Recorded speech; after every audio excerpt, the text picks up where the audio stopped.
अस्सलाम वालेकुम। अबरार रशीद एक मरतबा फिर आपकी खिदमत में हाजिर है। जुमे का दिन है, जुमा मुबारक, सुबह मुबारक, सुबह बखैर।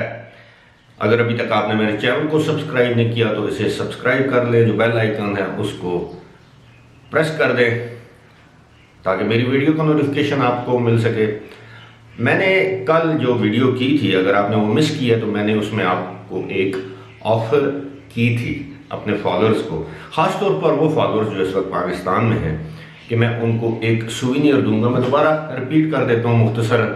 इस तरह का एक सूवेनियर होगा जिस पर अगर आप मुझे ईमेल पर, मेरे ईमेल एड्रेस पर अगर आप मुझे अपनी तस्वीर भेजेंगे अपने नाम के साथ, तो ये सूवेनियर आपको मैं रवाना करूँगा, इरसाल करूँगा। लेकिन वही बात है कि इसके जो कोरियर सर्विस के जो चार्जेस हैं वो आपको अदा करना होंगे।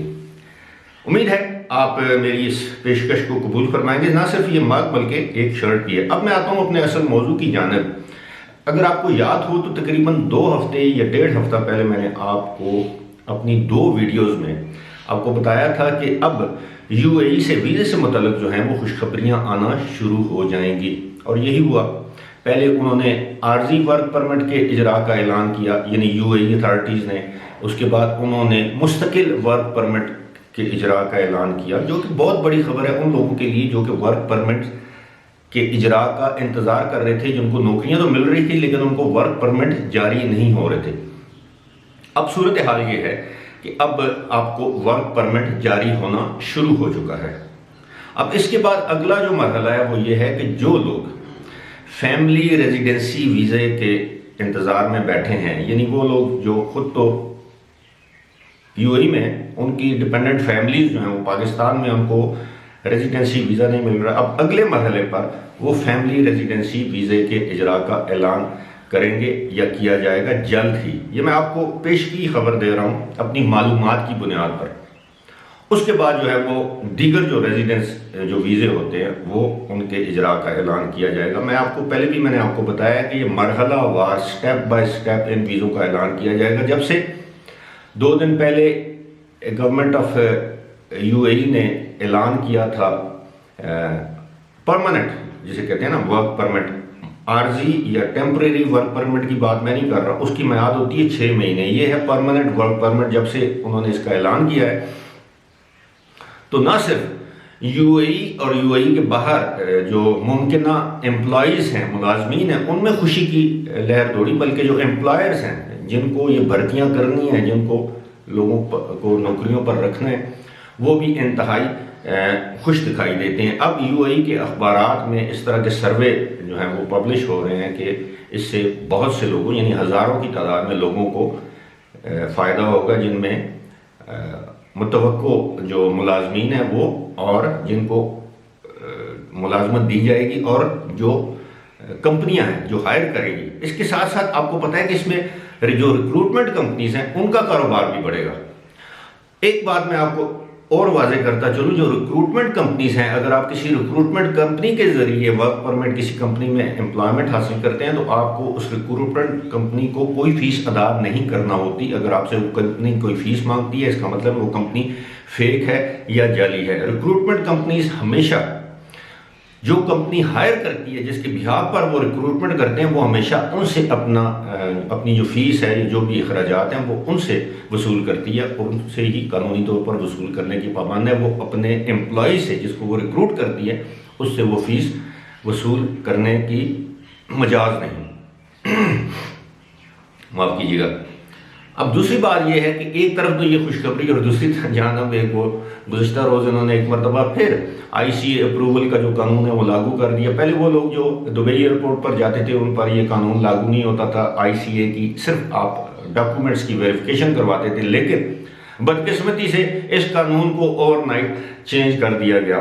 गुज़िश्ता रोज़ मैंने अपनी एक वीडियो में इसका बड़ी तफसील के साथ जिक्र किया है। अब जितनी भी 6 रियासतें हैं सिवाय दुबई के, उनके अगर वीज़ा होल्डर्स, जो रेजिडेंस वीज़ा होल्डर्स हैं, उन रियासतों के वीज़ा होल्डर्स अगर आप अबू धाबी भी जाते हैं तो उनको आईसीए की अप्रूवल लेना लाजमी है।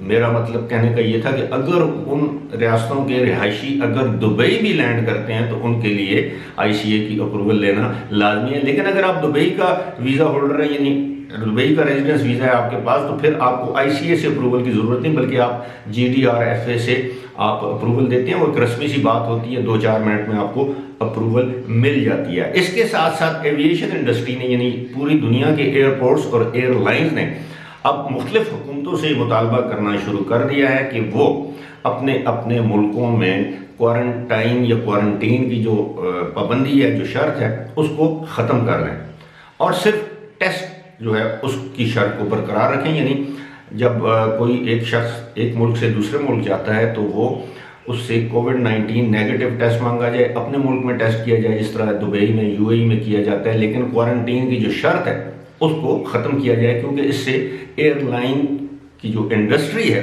वो बुरी तरह मुतासर हो रही है और एयरलाइन इंडस्ट्री के साथ साथ जो एयरपोर्ट्स हैं वो भी मुतासर हो रहे हैं। जब मुसाफिर ट्रैवल नहीं करेंगे तो ऑब्वियसली दोनों को नुकसान होगा, एयरलाइन को भी और एयरपोर्ट्स को भी।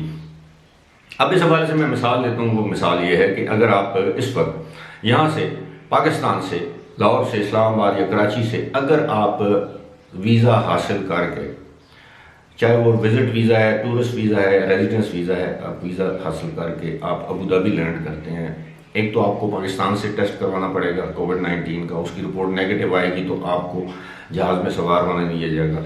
दूसरा, आपको इसके हवाले से जो हेल्थ डिक्लेरेशन फॉर्म है वो साइन करना पड़ेगा। तीसरा, आपके पास हेल्थ इंश्योरेंस होनी चाहिए।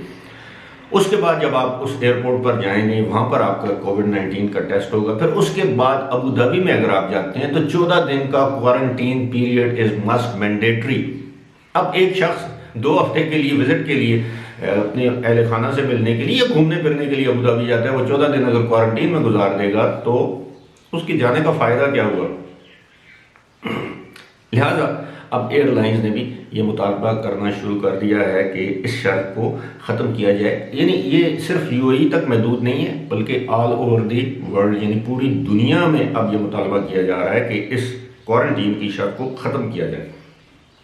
आपको मालूम होगा कि दुनिया के बहुत से ऐसे ममालिक हैं जहाँ पे दोबारा लॉकडाउन किया जा रहा है, बड़े बड़े शहरों में लॉकडाउन किया जा रहा है। इसी के साथ जुड़ी हुई खबर ये है कि अब वो तलबा जिनको हम फॉरेन स्टूडेंट्स कहते हैं, जो दुनिया की मुख्तलिफ यूनिवर्सिटियों में ज़ेर तालीम थे, ख़ास तौर पर मैं बरतानिया की बात करूँगा, बहुत से पाकिस्तानी इंडियन वहाँ पर ज़ेर तालीम है यूनिवर्सिटियों में।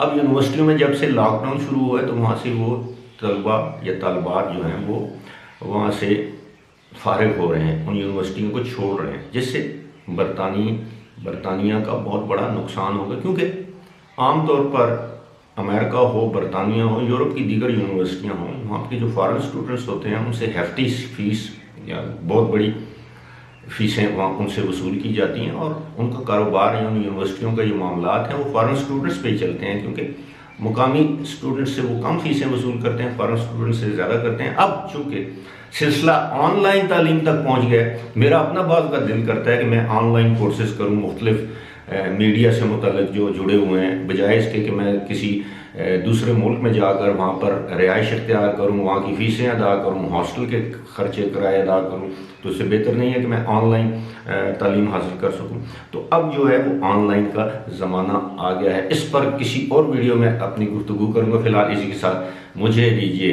इजाज़त। खुदा हाफ़िज़।